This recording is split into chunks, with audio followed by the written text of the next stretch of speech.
Welcome back to another quick installment of Julian's Random Projects, albeit a somber one. This episode will be the very last haul of items from Weird Stuff Warehouse. So the announcement that they closed down came pretty unexpectedly, and that's usually indicative to like a lease not being renewed, or maybe them trying to work it out, and then at the last minute the contract's kind of falling through, and the owner just saying, the owner of the land, that is, of the building, saying nope, no deal, let's move on.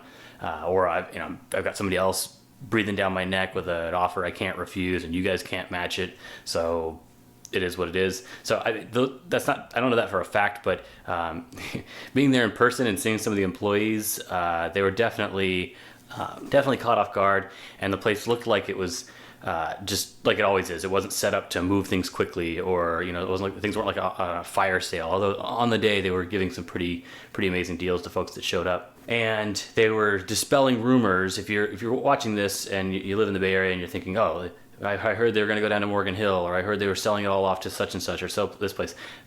I talked to the owner, or at least somebody that I think is the owner there, and he said, absolutely not. That's it's, at least right now, it's not in the cards. This stuff is all going to get sold as scrap. So I frantically ran around the store and tried to find things that I could use, and it was a combination of being the hoarder in me wanting to save all the things, and then also this pressure of time that at 6 p.m. that night, it was supposed to be 5 and they extended it to 6, but 6 p.m. that was it. So last sale. Very sad. Hopefully something like it'll pop up. I know that there's Halted Electronics, and the owner of Halted is coming up on retirement. He's looking for somebody that can take it over and run it for years to come. And so if you know somebody, but they do something. They do similar stuff. They just stay away from the weird stuff. They get more normal electronics and test equipment and cabling and things like that are still at Halted. But it's definitely a dying breed. It's something that after it's gone, everyone says, oh, that was such a great place, but how often were you going there? You know what I mean? I tried to go there at least once a month, maybe a couple times a month if I needed something. It wasn't there's another place called Anchor Electronics in Sunnyvale, and they're more regimented in that they have things that people need for their development lab, their R&D facilities in and around the South Bay there. But you're not going to go in there and find a big stack of old laser discs, or a bunch of old memory sticks that were removed from machines and tested and made available. So it's more piece parts that are brand new that you could actually purchase as a company, or maybe you're the manager of a lab or something. That's what Anchor Electronics is more like. All right, so let's take a look at the very last of my hauls from Weird Stuff Warehouse, not counting the kiosk that you guys saw in a previous video, the kiosk theory. I got that for $50. What a deal. This is even before they knew that they were going out. Those are the kinds of deals that you could find. Go back and watch that video. I'll put a link up here. I had to ask for these. They don't normally have these out, but I know that Renault is always on the lookout for Laserdiscs. He's looking for some specifically that have laser rot. So sorry, Renault, I couldn't find any that had laser rot, or at least none that were obvious to me.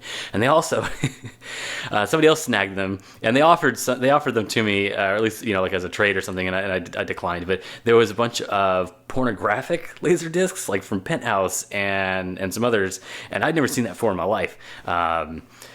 Surely porn exists in many formats. I just hadn't seen laser discs. So just let me know if you feel like having porn on laser disc. So this one, aptly named, is Swingers. So close. It's R-rated, but not exactly. I think it's got both discs for that. Side 1, side 2. Yeah. So it's got Swingers. Something called I'll Do Anything. I swear these are not the porn. This is PG-13. See, with titles like these. I bought some old sticks of memory, mostly for the kiosk machine, to see if I could get that thing to get beefed up a tad. So they're dirt cheap. They also have random software and stuff. And I saw this one. I thought, oh man, I love SimTower. And also they didn't make newer versions of this, at least not to my knowledge. This would be an awesome iPad app. If somebody hasn't made SimTower or a clone of this for iPad, you're missing out. This would be perfect to be touching and scrolling and like clicking on people and zooming in, and yeah, you get the idea.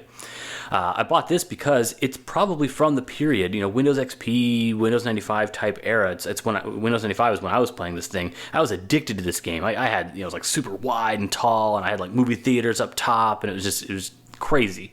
This is also one of the very first games that I ever like hacked on my own from scratch, meaning that I understood how other games were being hacked or modified, and I grabbed some tools and was able to make like modifications to values that were stored in memory that were running for this game. And that's, like, let's say for the amount of money you have, or different star ratings or whatever. So I found those values and then modified them, made a game save, and then relaunched that game save and had all that money. So this is like one of the first games, like after I played it all the way through and I did really well, like I went back and cheated basically and enjoyed tweaking and modifying it.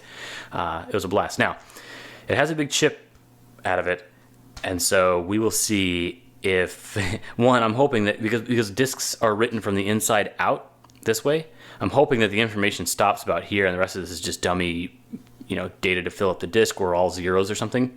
And I'm hoping that this chunk isn't so great that it can't balance, and then the thing like shakes itself to death. So we'll see. But worst case, I legally own this. So if I was able to find it in like an abandonware website, ethically, I don't feel bad about downloading it and installing it. So there you go. A bunch of soldering tips. These were like 50 cents a piece. For the butane soldering iron that I have. Circuit boards, and more circuit boards. These are the kind of, I don't know what I'd use these things for. Maybe like spacers or soldering practice for somebody that's not soldered before. But the main thing I usually buy these circuit boards for is art. These things at $1, like hanging these up, they're amazing bits of artwork. Or if you're teaching a class and you want to give people examples of what like a 2 or a 4 layer board is, this would be awesome. Like do a center section or like a deep diagonal cut in here so that folks could see what they're dealing with. Or maybe even prototyping something. Like if I just want to like hang out in the corner over here and use some of these big, massive current things, I could do that. But mostly I bought this thing for the artwork. And now, Weird Stuff Warehouse. Like this is a historical item here, people. These stickers. I tried to buy a spool of these stickers and they weren't having that. That was kind of odd. More circuit board art. And like hang up, frame a couple of these things. I plan on doing that at some point, put them up in the office.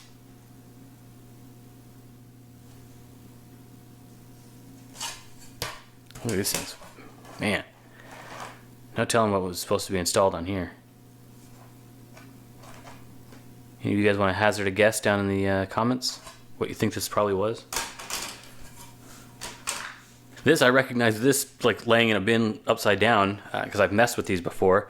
They're usually little current measuring devices where there's a 0.1 ohm resistor there to pass some power through, and then it just has a little display for the voltage, current, amperage consumption, that it's pulling. And then sometimes I haven't powered this one up. We got to find out. I'll probably start with like 12 volts, 5 or 12 volts, and it might even take account of how many like watt hours or amp hours have gone through that circuit. So again, like $1, totally worth it.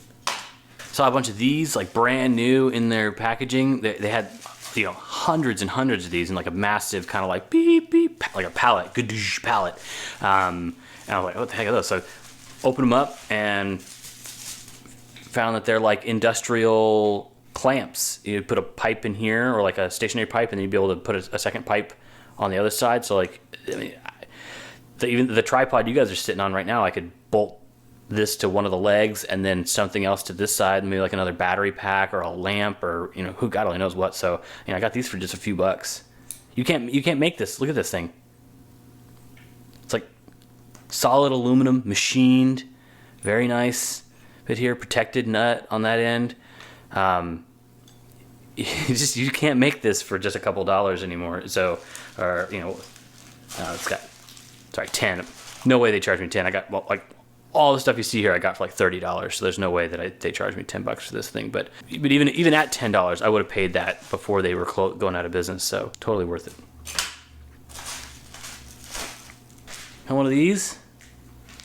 bunch of like nylon nuts. You know, I'm always doing little projects and stuff, and could use a standoff of some kind, or to like electronically isolate something from something else. Even these big ones here, and as I'm building the electric car, I might be able to use these where appropriate. So, and it's a kit, you know. Somebody from DigiKey probably paid big bucks for this thing, and I got it for almost for free.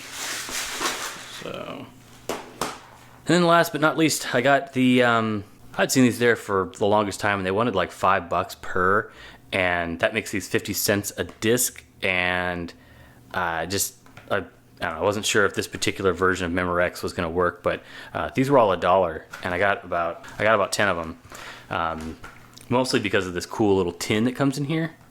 And these are the same discs that we are using in the Nintendo GameCube, as the same smaller form factor disc. So, you know, it might be fun to back up a number of games, or, you know, take them over to a friend's house in that tin. And then if I lose the tin, or, you know, they get scratched up or whatever, no big deal. They were like 10 cents, you know, per disc. So, pretty good deal there. And that about covers it. So, again, super sad that they closed down. I really hope somebody else opens something like that in the future, or maybe expands Halted to be a bit more like that.